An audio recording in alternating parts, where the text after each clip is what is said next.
सभी को नमस्कार। करियर फर्स्ट चैनल पर आप सबका स्वागत है। डिक्टेशन लिखने के लिए तैयार रहें। Ready start. भारत की बात करें तो वैश्विक बदलाव के उस दौर में चीन नीति को लेकर उसकी दुविधा यही रही कि वह अपने इस पड़ोसी देश के खिलाफ आक्रामक रवैया अपनाए या फिर सहनशीलता का परिचय दे।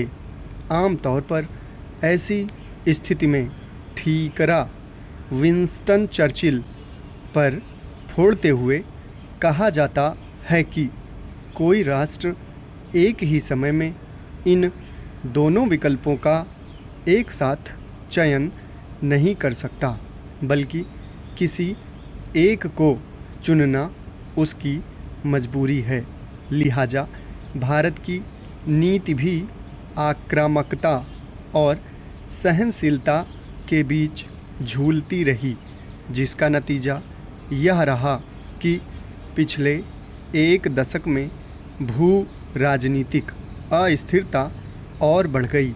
अब हमारे क्षेत्रीय रिश्ते पहले से अधिक जटिल हो गए हैं।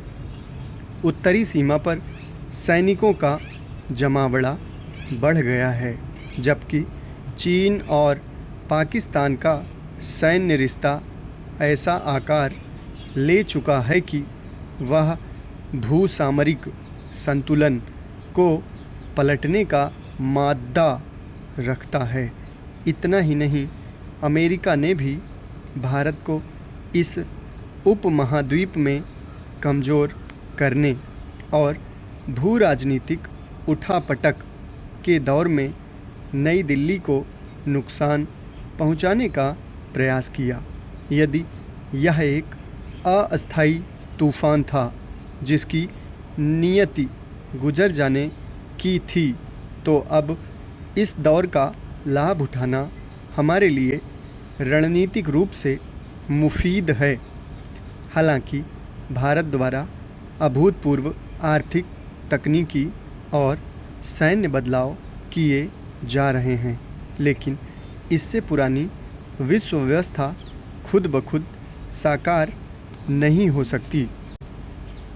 वास्तव में यह वक्त धीमे पड़ गए प्रयासों को नई गति देने और भू राजनीतिक खतरों से पार पाने का है, ताकि भारत की बढ़ती ताकत को दुनिया देख सके।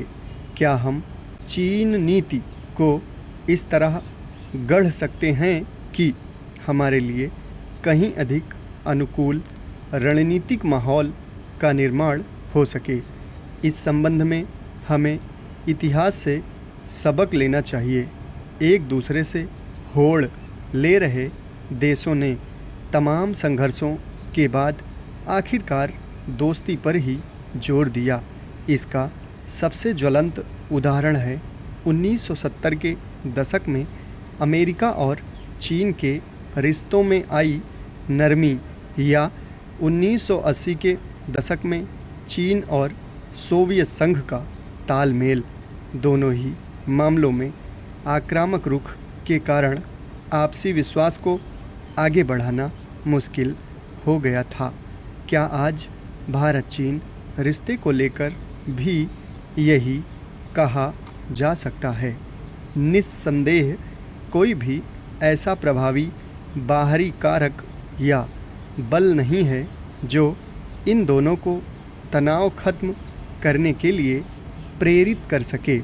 यह समझना अनिवार्य है कि बहुध्रुवीय व्यवस्था में दोनों का व्यावहारिक फ़ायदा है, पर अंतर्राष्ट्रीय व्यवस्था को लेकर अब भी दोनों देशों की सोच इतनी परिपक्व नहीं है कि ऐसी व्यवस्था को लेकर वे साझा संवाद कर सकें।